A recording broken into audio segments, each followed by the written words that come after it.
जय श्री भोले Shyam. Commerce class में आप सभी का फिर से स्वागत है। आज हम पढ़ेंगे कक्षा 12वीं का विषय लेखा शास्त्र, all objective type questions in one liner.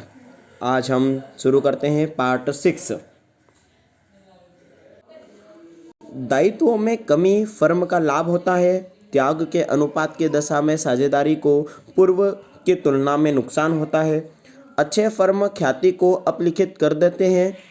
लाभार्जन में परिवर्तन का ख्याति के मूल्य पर उतार चढ़ाव का प्रभाव पड़ता है। नए नियमों के अनुसार ख्याति का लेखा पुस्तकों में तब करना चाहिए जब प्रतिफल नकद प्राप्त हुआ हो। पुनर्गठन की दशा में विद्यमान ठहराव में अंतर हो जाता है। नफे वाला साझेदारी वह होता है जिसका भाग परिवर्तन के फलस्वरूप पहले की तुलना में बढ़ जाता है। जब फर्म में नए साझेदार को प्रवेश दिया जाता है और वह अपनी ख्याति के भाग की राशि नकद लाता है तो इसे प्रीमियम कहा जाता है। जब नया साझेदार प्रीमियम की राशि नकद लाता है तो इसे प्रीमियम खाते में जमा कर दी जाती है। जब नया साझेदार फर्म में प्रवेश लेता है तो फर्म के विद्यमान संपत्ति एवं दायित्वों का पुनर्मूल्यांकन किया जाता है। संपत्तियों एवं दायित्वों के पुनर्मूल्यांकन पर होने वाले लाभ पुराने साझेदारों के पूंजी खाते में लाभ विभाजन के अनुपात में जमा होता है। फर्म के पुनर्गठन की दशा में मूल्यांकन ख्याति की राशि नए नियमों के अनुसार फर्म की पूंजी पुस्तकों में न दर्शाकर पुराने साझेदारों के पूंजी खातों में समायोजित कर दी जाती है। नए साझेदारी को फर्म में कितना हिस्सा दिया जाए और विद्यमान साझेदारी उसके लिए कितना त्याग करे हैं, इसका निर्णय परस्पर ठहराव द्वारा किया जाता है। विद्यमान साझेदारों द्वारा किए गए त्याग के बदले नए साझेदार के क्षतिपूर्ति स्वरूप प्राप्त प्रतिफल ख्याति कहलाती है। फर्म की संपत्तियों में हिस्सा प्राप्त करने के लिए नए साझेदार द्वारा दी जाने वाली धनराशि पूंजी कहलाती है। त्याग का अनुपात उसे अनुपात को कहते हैं। त्याग का अनुपात उस अनुपात को कहते हैं जिसमें पुराने साझेदार अपने लाभ का भाग नए साझेदार के पक्ष में त्याग करते हैं।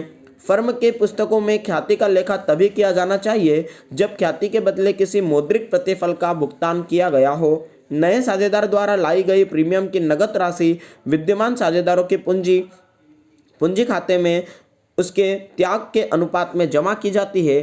प्रीमियम की राशि नकद लाने पर बैंक खाता डेबिट किया जाता है तथा प्रीमियम खाता क्रेडिट किया जाता है। जब नया साझेदार अपने भाग की ख्याति नकद नहीं लाता है तो इसका समायोजन पुराने पूंजी खातों में कर दिया जाता है। संपत्तियों तथा दायित्वों के पुनर्मूल्यांकन पर होने वाला लाभ हानि साझेदारी पुराने साझेदारों के पूंजी खातों में लाभ विभाजन अनुपात में जमा कर दिया जाता है। पुनर्मूल्यांकन के लाभ हानि से नई साझेदारी का कोई संबंध नहीं रहता है। पुनर्मूल्यांकन के आशय लाभ हानि से केवल पुराने साझेदारी से ही प्रभावित होती हैं। पुनर्मूल्यांकन के लाभ हानि से केवल पुराने साझेदार ही प्रभावित होते हैं। पुनर्मूल्यांकन का खाता है नए साझेदार के प्रवेश पर खोला जाता है। पुनर्मूल्यांकन खाते का शेष पुराने साझेदारों के पूंजी खाते में हस्तांतरित किया जाता है। पुराने साझेदारों के पूंजी खाते में अवितरित लाभ पुराने अनुपात में क्रेडिट किया जाता है। जब नया साझेदार ख्याति के लिए प्रीमियम की राशि नकद लाता है तो यह पुराने साझेदारों को उनके त्याग अनुपात में वितरित किया जाता है। फर्म के पुनर्गठन पर मूल्यांकन ख्याति के लिए प्रीमियम की राशि चिट्ठे में नहीं दर्शाई जाती है। नया साझेदार का पूंजी खाता डेबिट करके पुराने साझेदारों की पूंजी खाता उनके त्याग अनुपात में क्रेडिट किए जाते हैं जब यदि नया साझेदार ख्याति के लिए प्रीमियम की राशि नकद नहीं लाता है तब। जब कोई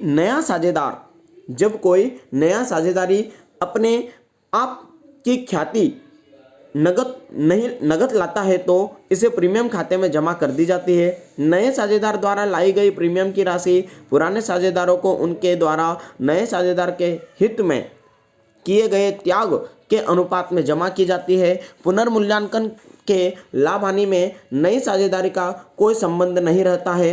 अब आता है साझेदारी प्रवेश पाठ का पूर्ण रूप से सारांश। साझेदारी का प्रवेश का अर्थ फर्म में नए साझेदार को प्रवेश देना फर्म के पुनर्गठन का ही एक अंग है। इसके अंतर्गत पुरानी साझेदारी का अंत हो जाता है और नई साझेदारी का अस्तित्व में आ जाती है। नए साझेदारी के प्रवेश के प्रभाव फर्म यथावत रहती है, किंतु नई साझेदारी अस्तित्व में आ जाती है तो पुरानी साझेदारी समाप्त हो जाती है। पुराने साझेदार का लाभ लाभालाभ अनुपात में बदल जाता है। नया साझेदार ठहराव के अंतर्गत निर्धारित राशि पूंजी के रूप में लाता है।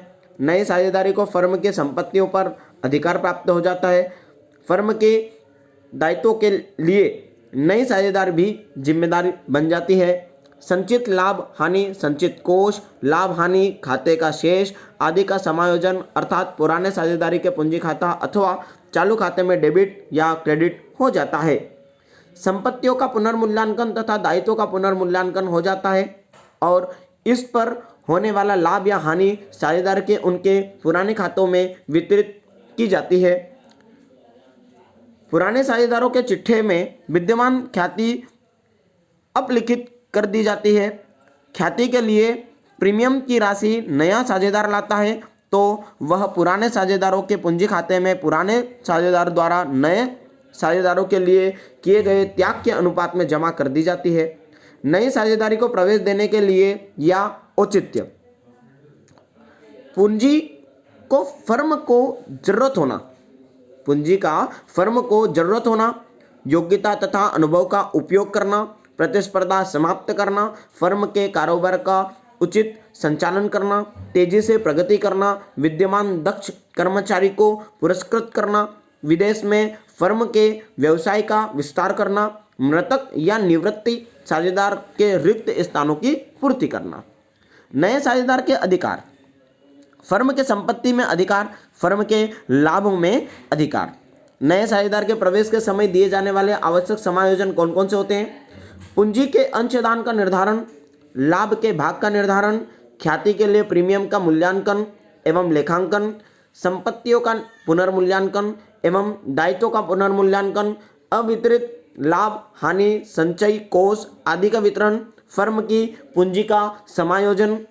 अब पूंजी का समायोजन करना पुराने साझेदारों के कुल पूंजी के आधार पर नए साझेदारों की पूंजी का निर्धारण करता है। नए साझेदार द्वारा अपने भाग की लाई गई पूंजी के आधार पर पुराने साझेदारों की पूंजी समायोजित करना। आत्मनिर्भर भारत का अंश होता है कॉमर्स विषय, जो हमेशा मालिक बनाता है, नौकर नहीं। जय हिंद, जय भारत।